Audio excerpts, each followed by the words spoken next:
Welcome back, everyone, to the final day of our Let's Summit.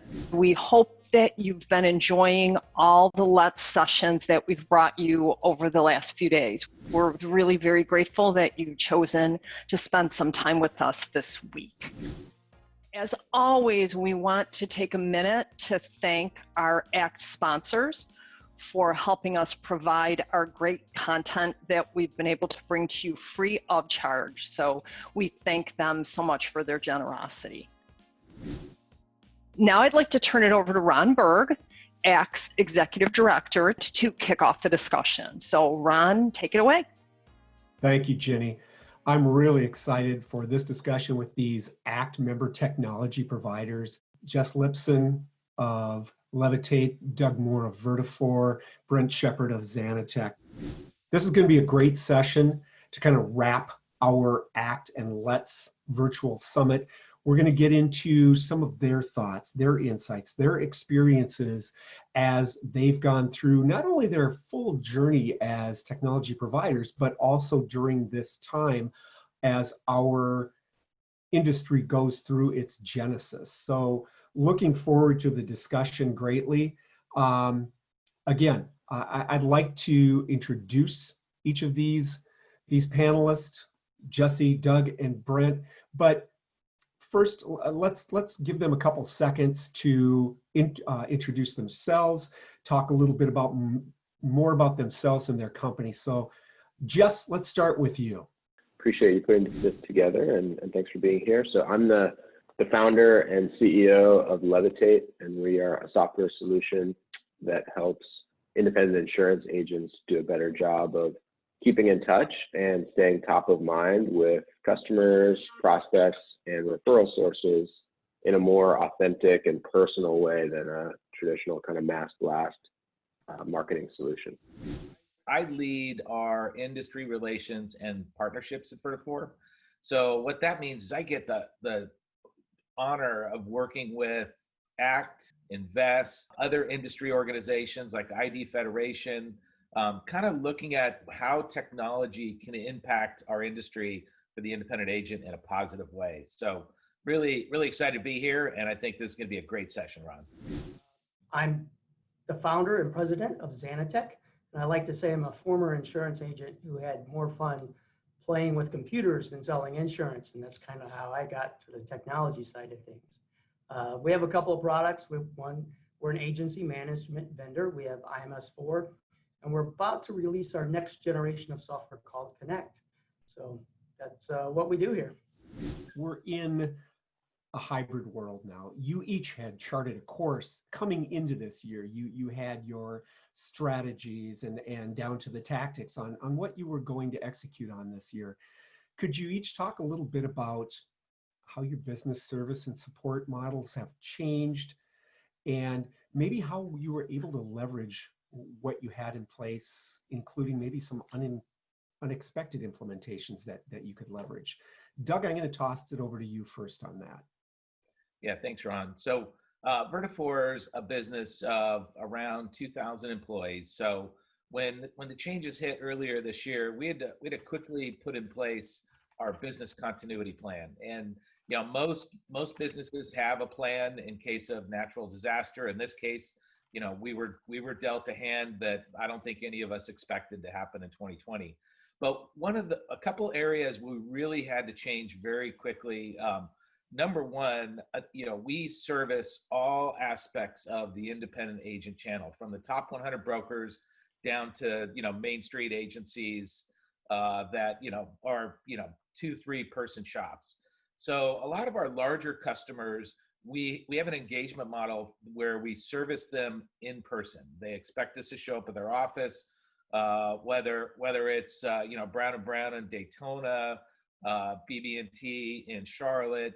They McGriff expect us to be kind of front and center at their facilities, helping them navigate the Vertafore solutions. So we had to very quickly figure out a virtual model to help continue to service our customers, where normally we would be flying in consultants, service staff, different personnel executives for staff meetings and what have you. So So that was number one. And then number two, we had Accelerate, our user conference coming up in Ron, your neck of the woods, Minneapolis. We were supposed to be in Minnesota this year. Really excited about that venue. And along with our independent user group, NetView, we had to come up with a completely different way to deliver the content and to deliver that virtually. So we very quickly pivoted. We had our keynote addresses with all of our leaders, Amy Zupon, our CEO, Chad Hawkinson, head of product, Cassidy Smirno, head of chief customer officer, all delivered their keynotes virtually. And then what we had was, and it was a fantastic kind of turn of events, we had the Summer of Accelerate. So we continued to deliver every one of the educational content courses that were planned for the 3 days in Minneapolis. And we did it virtually, but we didn't do it all in one big fell swoop. We kind of staged it over the summer. So it ended up being really good. And I think one of the byproducts of a virtual user conference, which all of us are having to kind of deal with this year, including the Big I. I know Elevate was extremely successful. ACT went virtual earlier this year, where they were expected to co-locate with the Hawksoft user group. Yep. We saw over triple the attendance that we would have in an in-person event, because we didn't charge, it was free, and everybody was able to attend and not have to incur the cost of hotel and airfare and being away from the office for a week. So it ended up being a really, really great event for us.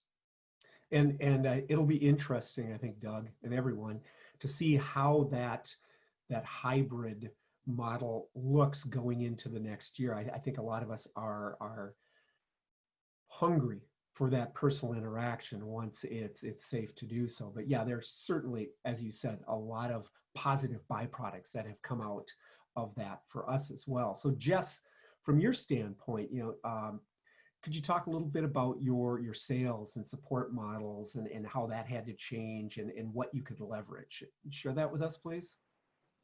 Sure. Yeah. So I remember in early March, there was definitely some kind of swirl happening about COVID, but there was a night, I think the president spoke, it was on a Wednesday, and then, the ACC tournament, we're in North Carolina, a big basketball kind of country. When I saw the ACC tournament was getting canceled, I went to our head of sales and our CFO. It was like on a Wednesday night, and I was like, guys, we have to go to mandatory work from home. This is going to get really bad. And our head of sales was like, hey, can you give us one day? Can we do it like end of day Friday? And we did. And basically we flipped the switch and had everybody go from working in the office to mandatory home in like probably less than 48 hours. And then pretty much a week from that time, just about everybody was working from home. And so it was an interesting challenge for us because we're a small startup. We're about 90 employees. And at the time that COVID started, we were probably 50 employees. And so growing really quickly and doing a lot of hiring and just trying to figure out how do you even hire and onboard new people who have never met anybody in a remote environment. A lot of what we started with is the non-technology piece. One of the first things I did was I took a look at my calendar, took a look at every recurring meeting and doubled or tripled it. And so we used to have all hands company meetings monthly. We went to weekly. The exec team meetings was weekly. We went to twice a week, just to try to compensate for what we were losing from being in person. But from a technology perspective, we're all cloud-based. We're a relatively new company that just started a few years ago. So that, I guess, ended up being a benefit for us because we started 100% cloud-based and didn't have any on-prem components to deal with. Probably other than video conferencing, the biggest thing that we adopted has been chat. So we use Google Stack and we're using Google Chat, which is similar to Slack or Microsoft Teams, which we didn't use before because we would just go tap somebody on the shoulder, if there was a problem. And so we've become really heavy users of all the channels, and for customer onboardings and support, figured out some really good ways to monitor and communicate with each other that way, to the point where now I can't even imagine when we go back that we can live without it. I don't know how we operated before. So there have been some really good things that I think have come out of COVID for us that are going to stick with moving remote.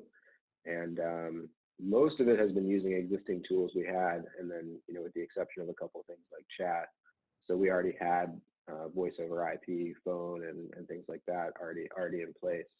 But yeah, we've been managing using video and chat solutions. So Jess, before we move on, what I heard from you is that you've seen some significant, not only staff increases, but also customer increases. And you've had to leverage, I assume, all of that to serve both of those entities very well. Yes. So we're a little bit different than Vertafore in that our customers are really small businesses, and so we didn't have an on-site implementation component that we had to deal with.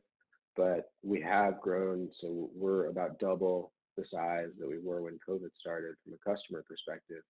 And so even though we were doing those onboardings and things like that remotely, there's a lot of complexity under the surface of teams communicating with each other when you're handling onboardings and issues and all that kind of stuff that we had to translate to the virtual world. So we've been busier than ever.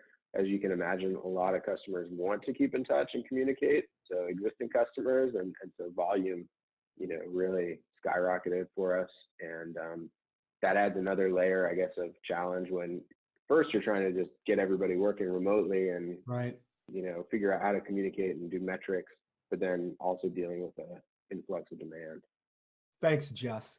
So Brent, Jess mentioned, you know, he's from North Carolina, where basketball is one of the king focuses.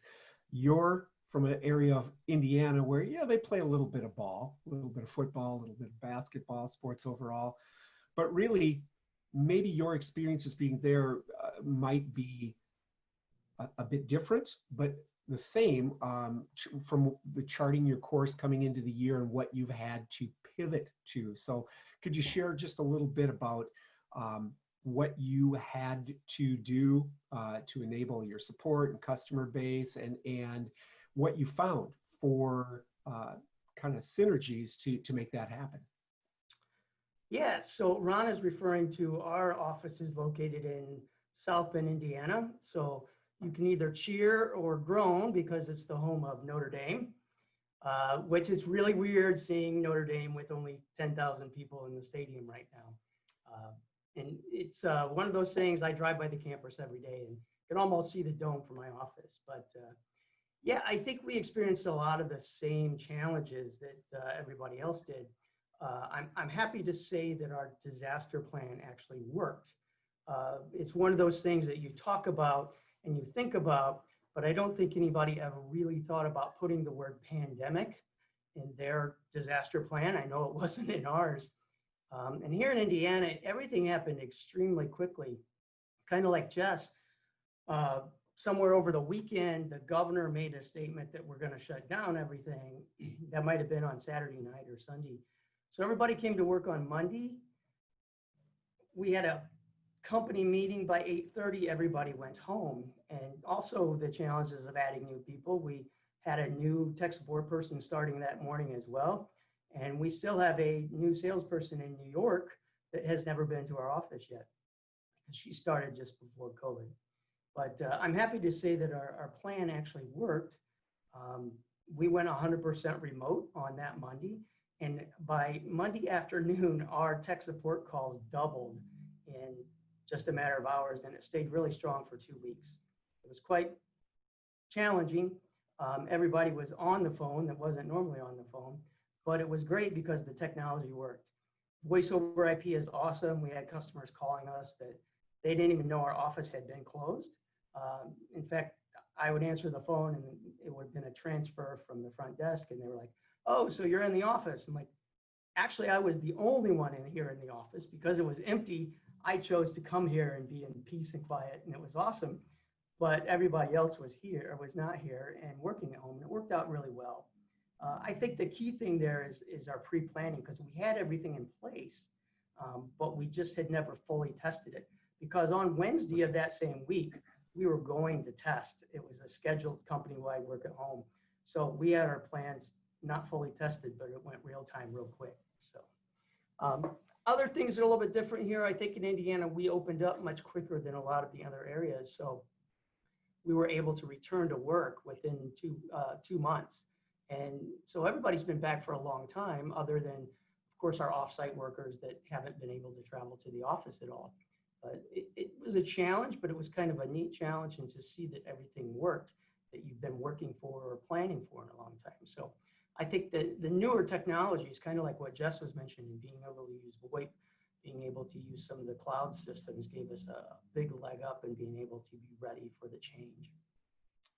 Awesome. So I'll pose this to each of you. Have you seen an increase in the speed of acceptance or the acceptance of this increased speed of implementation, more correctly put, from your business partners and your customers that maybe wasn't previously enabled? I'll start with Jess on that one. Yeah, we definitely saw, especially in late March, April, May, a increased speed of kind of sales cycle in terms of customers making a decision to purchase as well as implement. Because I think, right, it was a really good reminder to a lot of customers that they wanted to keep in touch. They wanted to be reaching out to their own customers and different people in their network. And they were kind of running into some of the pain points of, how do I do that? How do I do it effectively? And so we definitely saw speed of implementation increase at that time. I would say for us, it's about back to kind of the new normal now, and customers are they still remember COVID and are very aware of it and understand the importance of having a system. And so it's gotten to probably about a normal implementation cycle now for us. How about you, Doug? I mean, being in a larger collection of systems, management systems, and other CRM systems, agent-facing systems, did you see a greater willingness and speed of implementation from all of your business partners? And if so, what did that look and feel like? Yeah, so we, as you mentioned, Ron, Vertafore has a broad set of solutions that anywhere from multiple versions, multiple kind of platforms to manage the P&C business as well as benefits. We also have a management system for MGAs that service the E&S market for the independent insurance agent. But what we saw was appetite from our customers to consume anything that allowed them to get closer to their customer. Because just like all of us as technology providers, our independent agents had to start servicing their book of business in a different fashion than they had previously. So we refer to that in our solution set as the solutions that address a digital client experience. And that was something marketing came up with last year in our portfolio, and it's really hit home. So solutions like InsureLink, which is our 24/7 client portal that our independent agents can use to service their book of business, whether it be, getting an auto ID card, a certificate of insurance for their commercial clients, and requesting an endorsement on the policy, adding vehicles, drivers, et cetera. That we saw an increased adoption across the board with InsureLink. We also saw a number of customers that had purchased that, but just didn't put it as a high priority for their business. But all of a sudden, they had to start turning those technologies on. And then, as I mentioned, I also look after our partners at Vertafore. So our partners, and Levitate being one of them, any of the solutions that allow the independent agent to communicate better with their client with solutions like Levitate, or also e-payment, e-signature, VoIP solutions, all of those partner solutions, we saw increased adoption since the beginning of the year. So I think the independent agents now realize that those digital technologies to stay closer with their customers actually can add significant value, where I think some of them might have been on the fence prior to this.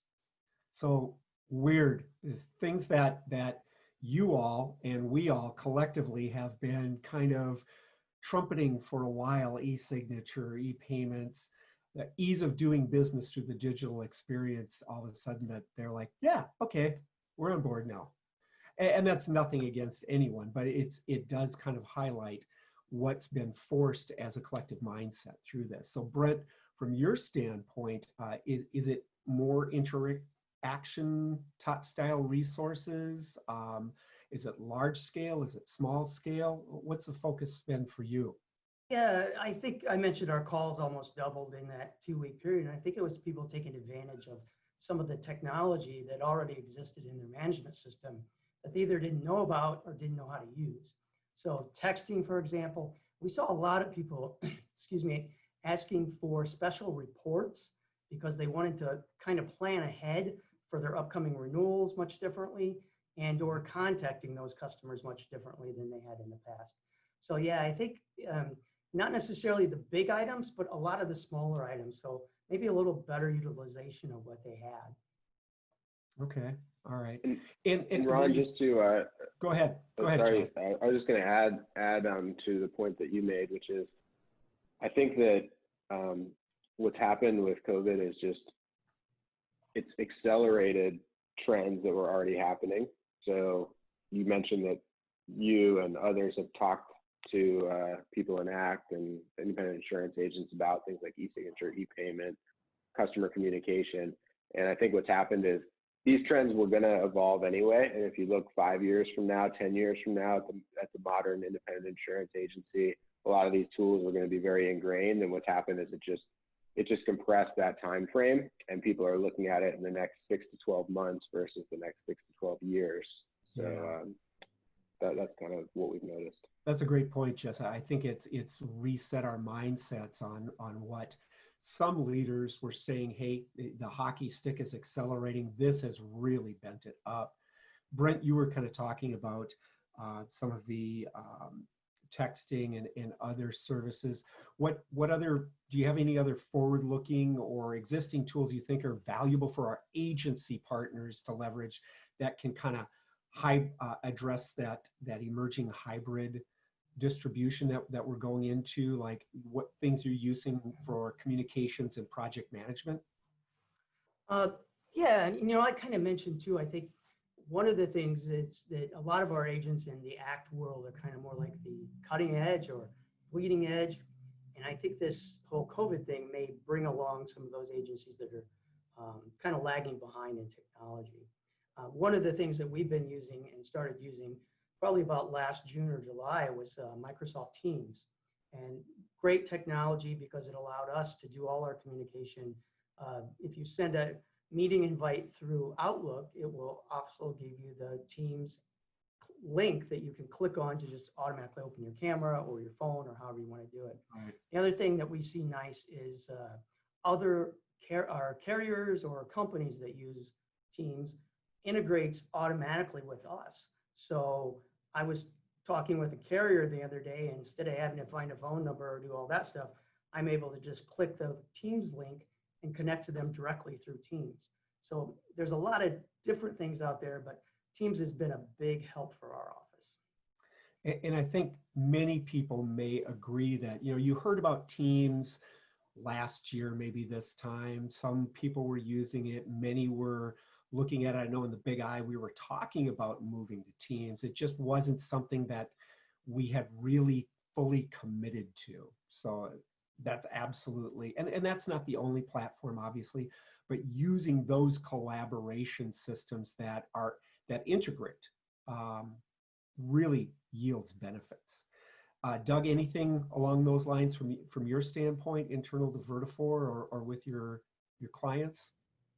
Yeah, I think, and Jess made a really good point.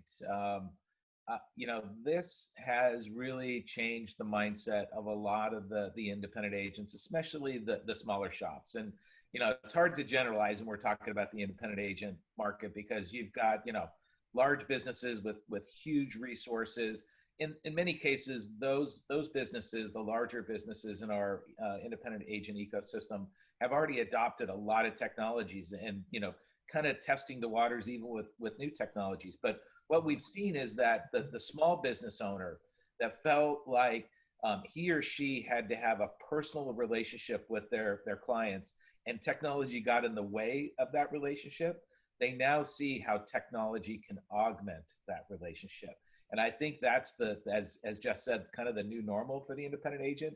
We're kind of forced into the situation, but I think we're going to see now, just like we've proven that we can all work from home and still continue to do business, the independent agent's seeing, hey, maybe a solution like Levitate or DocuSign or FormStack or ePay Policy actually helps me to enhance my relationship through technology and actually gain a competitive advantage. And there are even small agents in our customer base who take that approach. And you look at how they leverage technology, you might think they're a 100-person agency, and then you dig in, they're like 10 people.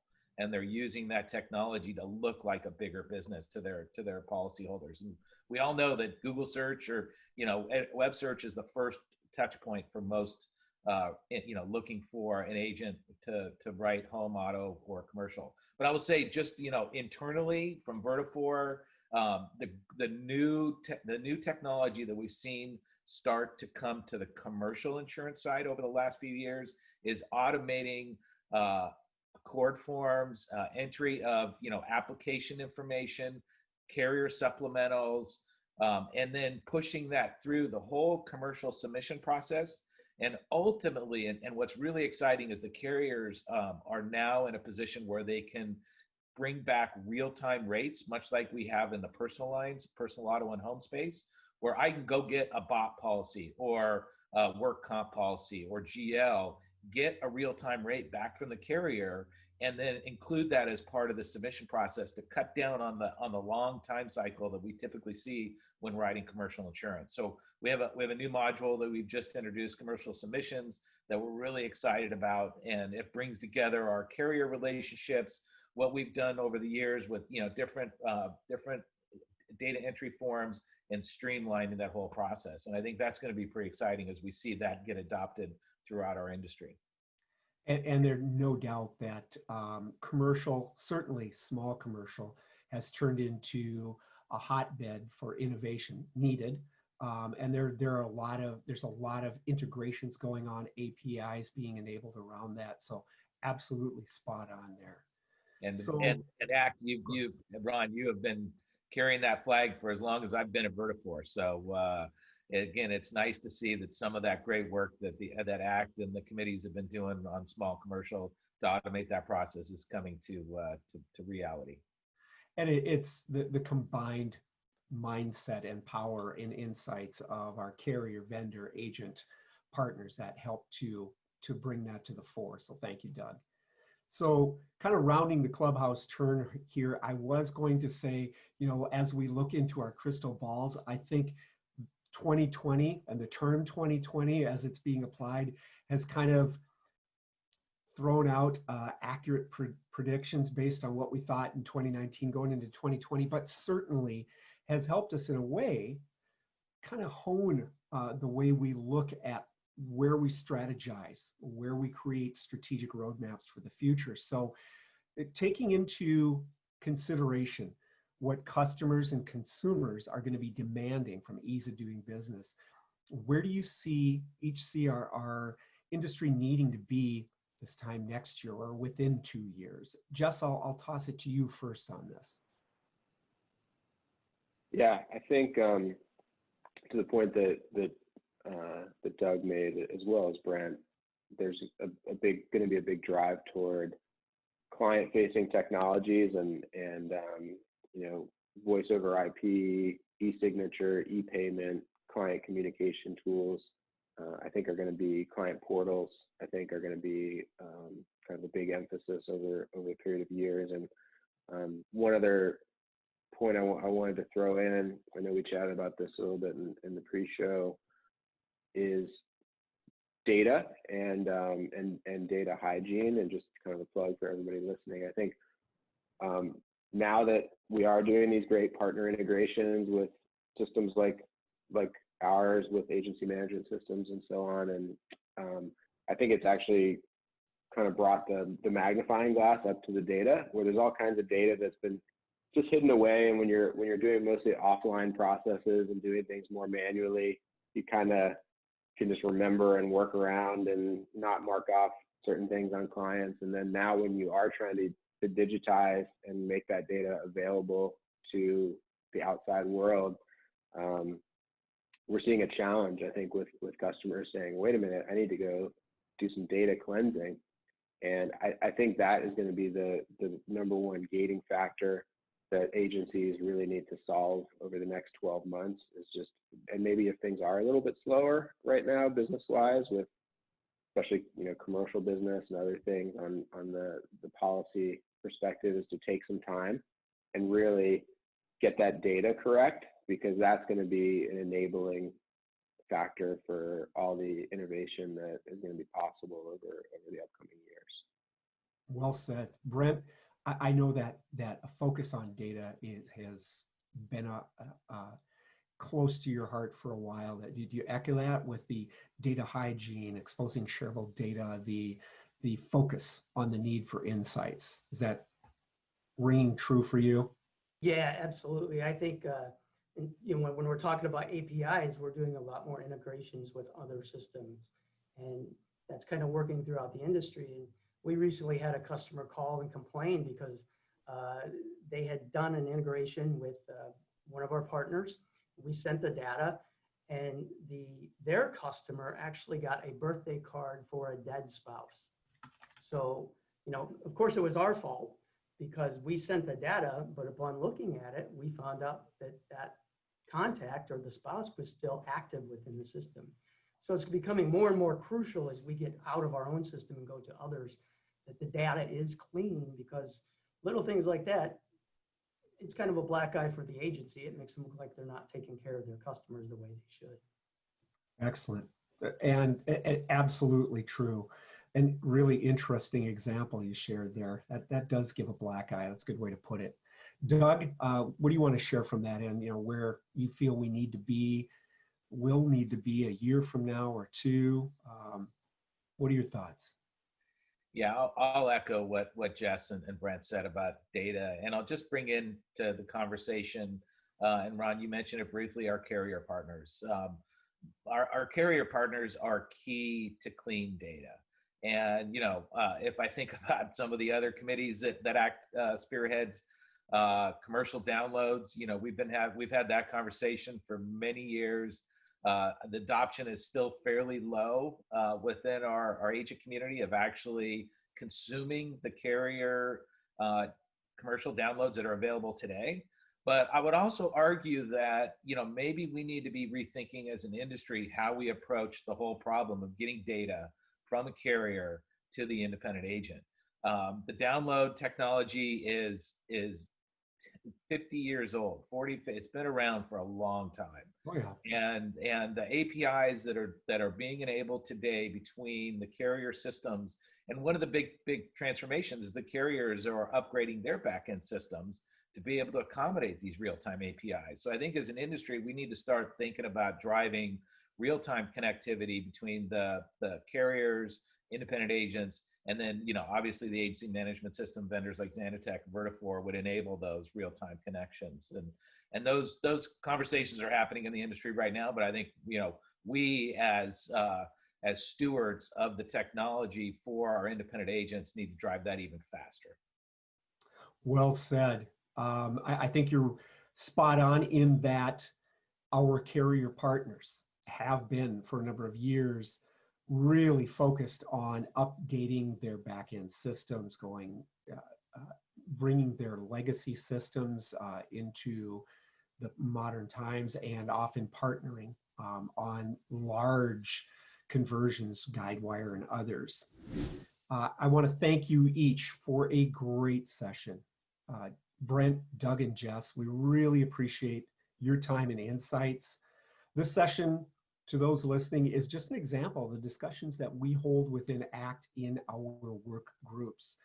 The various work groups cover a wide range of things like discussing and making sure we're educated on emerging trends, cybersecurity, the customer experience, APIs, the data-driven industry, and a lot more. And all with the intent to create real education and resources, free for our Big I member agents and brokers, carriers, vendors, user groups, and association members. On your screen, you see a way to get at all of that very easily and free. ACT is one of 50 programs under the Big I National Association. So our website hangs off the independentagent.com main page. It's independentagent.com/ACT, and you can see a lot more of our info, including our work groups. And to learn more about these tech providers, Doug and Vertafore, Jess and Levitate, Brent and Zanatech, as well as our work groups, just simply visit our ACT website. We both want to thank you all for attending.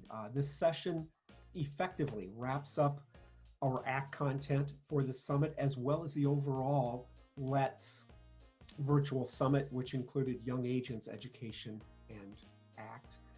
We hope you've enjoyed the sessions and gained a lot of insights and takeaways, hopefully, that'll help you and your company drive forward. Just a note, all the sessions that have been presented over the last few days will be hosted on the Let's site, and you can use the URL that you see on this screen, independentagent.com/Let's Meet. Again, thank you to our panelists, Doug, Jess, and Brent. Thank you so much for this session, and thank you for everyone attending. We're out.